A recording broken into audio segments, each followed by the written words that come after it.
Hello viewers, happy to see you again. This is Listen to Literature series. In this video, we are going to learn about William Congreve. He belongs to the age of Puritan and Restoration. An English poet and playwright, William Congreve was born in Yorkshire, England in 1670. His father was William Congreve and mother Mary Browning.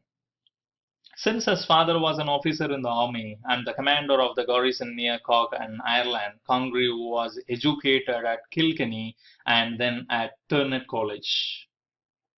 And his classmate of Jonathan Swift. In 1691, he studied law in Middle Temple, London.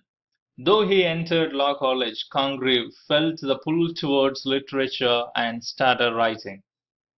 At the age of 17, Congreve wrote his first book, Incognito, a romantic novel published a few years later in 1692.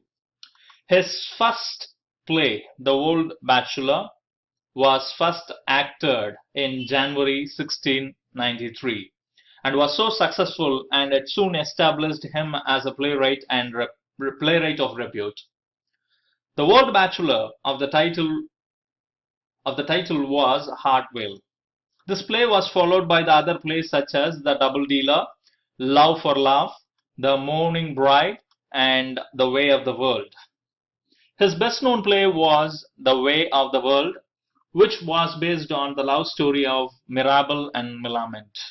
However, even though the play earned him criticisms, it did not prove to be successful on stage.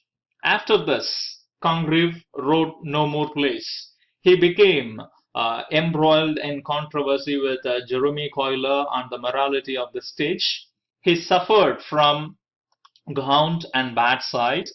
Finally, at the age of 30, he became an elderly statesman of letter. Congreve died at the age of 58 on 19th January 1729. Hope you enjoyed learning something new today. We'll meet you again very soon in Listen to Literature series. Thank you.